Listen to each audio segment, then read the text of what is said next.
अगर बात चुनौती की है, चैलेंज की है, तो बाबा धीरेन्द्र कृष्ण शास्त्री क्यों चुनौती से भागते हैं? क्यों बाबा धीरेन्द्र कृष्ण शास्त्री, डॉक्टर श्याम मानव हो या और किसी संगठन ने जो चुनौती दी रखी है उसका सामना क्यों नहीं करते हैं? क्यों चुनौती का सामना करके बाबा यह साबित कर देते हैं कि देखो वाकई में मेरे पास चमत्कारी शक्ति है, कि देखो मेरे पास वाकई में हनुमान जी की कृपा है, मेरे पास ईश्वरीय कृपा है। तो यह तो गर्व की बात होगी। अगर बाबा चुनौती का सामना करके चुनौती जीत लेते हैं तो उनके जो भक्त की संख्या है वो करोड़ों लाखों में हो जाएंगे। और मैं जो संतोष शर्मा वीडियो बना कर जनता को समझाने बताने की कोशिश करता हूँ कि यह बाबा कोई अलौकिक बाबा नहीं, फ्रॉड बाबा है। तो मैं भी फ्रॉड नहीं कहूँगा, बाबा को हनुमान जी की कृपाधारी बाबा कहूँगा और मैं भी आपके भक्त बन जाऊँगा, आपका गुणगान करूँगा। तो बाबा को यह बात क्यों समझ में नहीं आ रहा है कि जब डॉक्टर श्याम मानव हुआ, धीरेन्द्र कृष्ण शास्त्री को जब चुनौती दिया जा रहा है तो क्यों बाबा जी चुनौती का सामना नहीं करते हैं?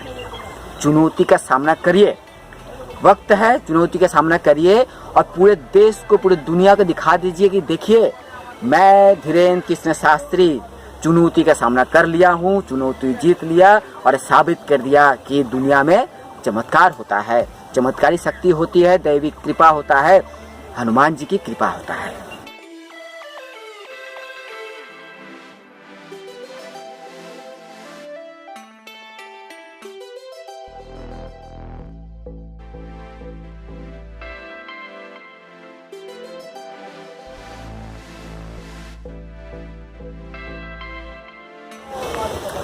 एक और बाबा धीरेन्द्र कृष्ण शास्त्री धर्म ज्ञान, आध्यात्म ज्ञान, प्रवचन सुनाने के साथ ही कुछ ऐसे कारनामा करके दिखाते हैं कि लोग खासकर उनके आश्रम में, उनके शिविर में, उनके प्रवचन स्थल पर पहुंचने वाले भक्त को लगता है कि बाबा के पास शायद कोई चमत्कारी शक्ति है, बाबा कोई दैवी शक्ति के अधिकारी हैं, बाबा पे ईश्वर की कृपा है। और ऐसे में बाबा किसी को बिना देखे ही उनके बारे में सब कुछ बता देते हैं। इसके पीछे बाबा का चमत्कार है, बाबा चमत्कारी पुरुष है। बहन आप आइए, आप जुड़े तो नहीं है भैया पहले से इनसे? बहन बैठ जाओ, माइक लो। कहां से हो आप? रायपुर छत्तीसगढ़ कोटा से हूँ। ताली बजाओ। अब देखिएगा, ये अद्भुत बात ये है कि हमने बिफोर टाइम लिख करके रख लिया और हमने कहा कि आप एक व्यक्ति को उठा कर लाइए। अब आप प्रश्न करिए पहले। बागेश्वर धाम की। आप यहीं खड़े रहिएगा, प्रश्न करिए, जाना नहीं है नीचे। मेरी बच्ची 2016 साक्षी माखीजा, जो कि उसके पापा ने बताया कि मैंने उसे मार के बोरी में डाल के ट्रेन में छोड़ दिया था, लेकिन आज तक उसकी बॉडी तक नहीं मिल पाई है। मेरा एक बच्चा अपाहिज है, आज मेरा उससे तलाक हो चुका है। 2 बच्चे मैं परवरिश करती हूँ दोनों की। आर्थिक स्थिति भी मेरी बहुत डाउन है। कोई बात, आप यहाँ रहती हैं, आप पढ़ाई लिखाई क्या है आपकी? मैं पढ़ाई ज्यादा तो नहीं कर पाई हूँ, लेकिन मेरे बच्चों की जवाबदारी से मैं खाना बनाने से। हमारे पास पत्रकार महोदय 2 नंबर तक के, वहीं खड़े रहिए, यहीं 2 नंबर तक के पर्चे हैं, 1 नंबर 2 नंबर। इन्होंने जो प्रश्न बोला, इनके आपके ही आधार पर इन्हें लेकर के आप आए हो। अब आप ही बताइए इनके लिए कौन से नंबर का पर्चा खोलें? जिस नंबर का खुलवाओगे उसी में इनका प्रश्न मिलेगा। देखिए यहाँ पे अब ये भी है बाबा जी, 1 नंबर का पर्चा। मतलब बिफोर टाइम लिखा सो तो ठीक, 2 नंबर तक के पर्चा है। तुम 1 को कहोगे तो 1 में इनका प्रश्न, 2 को कहोगे तो 2 में है, और तुम बोलोगे वही जो हमारे बालाजी बुलवाएंगे। लगाओ अपनी बुद्धि और तर्क, लगाओ अपना दिमाग और अपनी न्यूज। कौन सी न्यूज है? Times now Bharat. लगाओ अपना विवेक। और आपके लिए यह अद्भुतता का विषय है कि ऐसा कैसे। बिल्कुल ये अद्भुतता है। और आप बताओ, आप तो सीधा नंबर बताओ, समय बर्बाद होगा। आचार्य जी 1 नंबर खोल हैं? 1 नंबर। 2 नंबर खुलवा लो। नहीं 1 नंबर। 2 नंबर खुलवा लो। नहीं 1 ही नंबर। हमारी नाक बच जाए। चलिए 2 नंबर खोल दीजिए। नहीं, 1 ही फिर। चलिए 1 नंबर खोल दीजिए। फाइनल? फाइनल। लॉक? लॉक कीजिए। 2 तो नहीं? नहीं 2 नहीं। 2 करवा लो। नहीं अब 1 ही? नहीं 1 ही। फाइनल? फाइनल। ये 2 नंबर का हम रख लेते हैं। और ये कितने नंबर है? 1 नंबर। थोड़ा जूम करवा सकता हूं क्या? करवाओ, करवाओ, कर ले भैया जूम। कितने नंबर देखते है? हैं अब इसमें क्या है। आप बोलिए। अच्छा, नजदीक आइए, माइक नजदीक रखिए। इनका माइक चालू नहीं है क्या? है? आपने यहाँ किसी को बताया तो नहीं? परिचित तो नहीं? आप पढ़े लिखे? हमने लिखा आपकी बेटी का मर्डर हुआ जिसका रहस्य खुलेगा। बालक अपंग है, शरीर में शिथिलता है, झटका बनते हैं, ठीक होगा। वर्तमान में आर्थिक तंगी से जूझ रहे हैं। आपका तलाक आपकी स्वयं की गलती व विवाद के कारण हुआ है, जिसमें आपका पक्ष बहुत ज्यादा गलत था। आप ओवर बोल गई थी, जिससे विवाद बना था। और भी एक गुप्त कारण है, वो रहस्य बताने योग्य नहीं है और आप भी नहीं चाहती कि वो बताएं, क्योंकि कोई और मैटर था जिससे तलाक हुआ था। तो गलत आप हैं, रहस्य बाद में खुलेगा, ये ठीक होगा, आशीर्वाद है। लेकिन दूसरी ओर मेरे जैसे रैशनलिस्ट, मेरे जैसे तर्कवादी, मेरे जैसे युक्तिवादी बाबा को खुलेआम चुनौती देते हैं और कहते हैं कि इस दुनिया में, इस विश्व ब्रह्मांड में कहीं भी चमत्कारी शक्ति नहीं है। अगर कोई दावा करता है कि उनके पास चमत्कारी शक्ति है, उनके पास दैवी शक्ति है, अलौकिक शक्ति है, तो सीधे तौर पे वह बाबा या तांत्रिक कोई भी हो, वह झूठ बोल रहा है। क्योंकि इस धरती पे किसी भी इंसान के पास किसी तरह की कोई चमत्कारी शक्ति, अलौकिक शक्ति, दैवी शक्ति नहीं है। अलौकिक शक्ति या दैवी शक्ति या चमत्कारी शक्ति का वास्तव में कोई अस्तित्व नहीं है। ऐसे में सवाल उठ सकता है कि अगर चमत्कारी शक्ति नहीं है, दैवी शक्ति नहीं है, तो बाबा धीरेन्द्र कृष्ण शास्त्री जो कुछ दिखा रहे हैं उसके पीछे राज क्या है? बागेश्वर बाबा यानी धीरेन्द्र शास्त्री पर सियासी और धार्मिक दोनों ही हमले तेज हो रहे हैं। इस समय खेमेबाजी भी हो गई है। इस जंग में मुख्यमंत्री से लेकर केंद्रीय मंत्री ही नहीं, शंकराचार्य तक कूद गए हैं। देखिए ये रिपोर्ट। बागेश्वर धाम की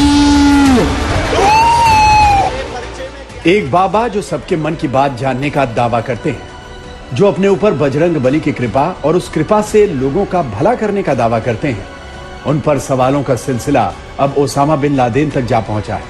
उन्हें चुनौती देने वाले नागपुर अंधश्रद्धा निर्मूलन समिति के संस्थापक श्याम मानव ने कहा, बाबा का ज्ञान अमेरिका के कई बिलियन डॉलर बचा सकता है। सारे दुनिया को पता चलेगा कि एक व्यक्ति के पास में दिव्य शक्ति है, भारत में वो पैदा हुआ है, पूरे दुनिया में नाम होगा।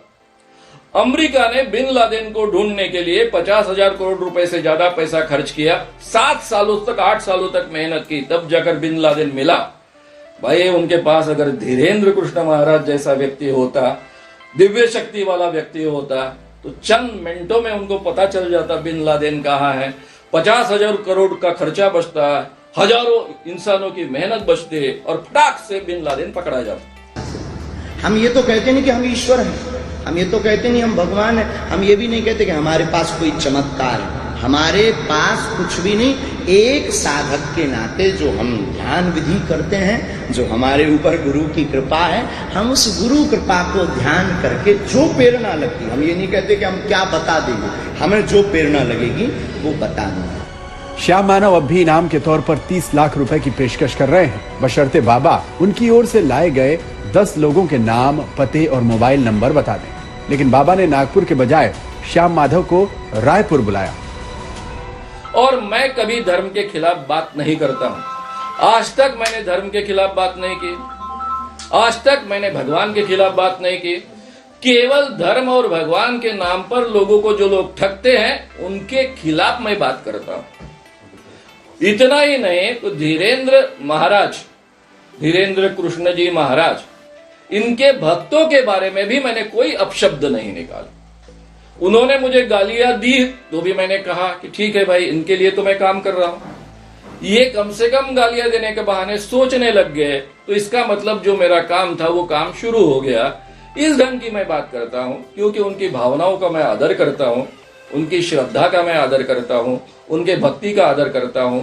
और ये भक्त लोग प्रामाणिक होते हैं, मुझे पता है। उनको वो मिल गया मौका, सस्ती लोकप्रियता। उन्हें कौन जानता था? बागेश्वर धाम नाम एक ऐसा है बालाजी का। I am not Bageshwar Dham सरकार, आई एम धीरेन्द्र कृष्ण। तो बागेश्वर धाम नाम मिल गया उन्हें। उन्होंने कहा ये बढ़िया मौका है। ये वो लोग हैं जिन्होंने भगवान राम के होने का सबूत मांगा, ये वो लोग हैं जिन्होंने अयोध्या का सबूत मांगा, और ये चलते रहते हैं। वैसे इनसे ज़्यादा विचलित नहीं होना चाहिए।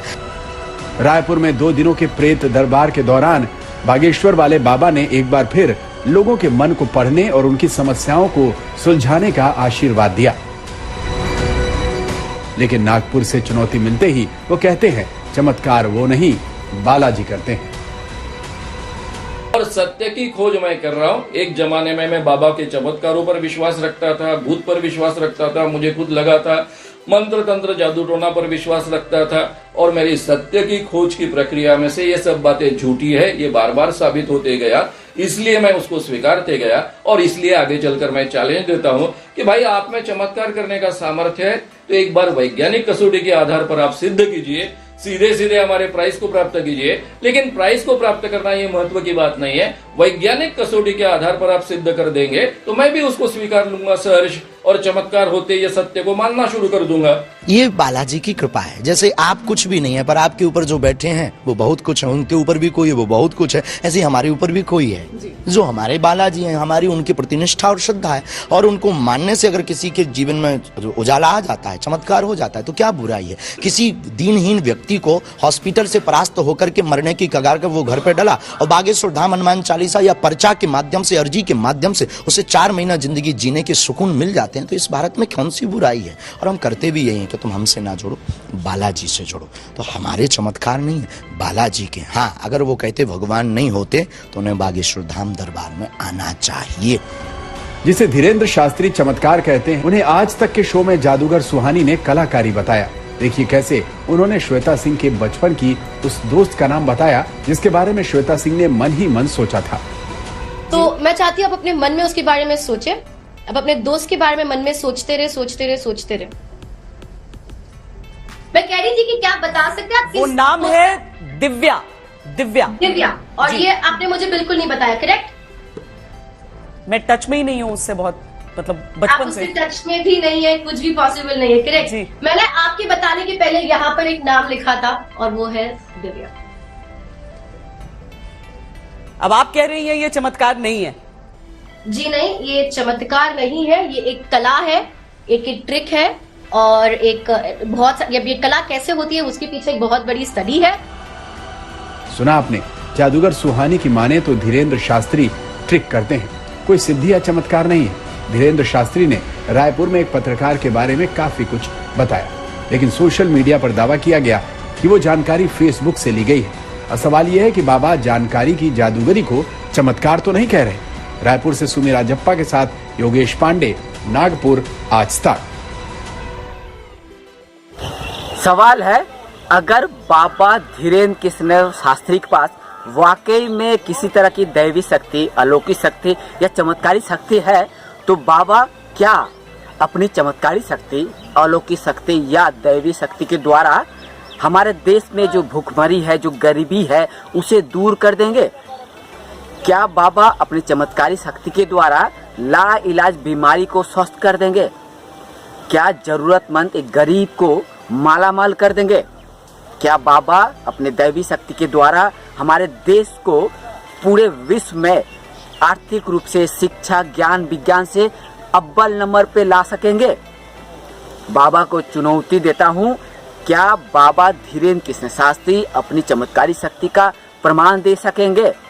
क्या अपनी अलौकिक शक्ति का जो प्रदर्शन या दैवी शक्ति का जो प्रदर्शन बाबा प्रवचन स्तर पे करते हैं, वह प्रदर्शन किसी प्रेस कॉर्नर में, मीडिया के सामने, हम रेशनिस्ट के सामने, क्या बाबा अपने चमत्कारी शक्ति, दैवी शक्ति का प्रमाण दे सकेंगे?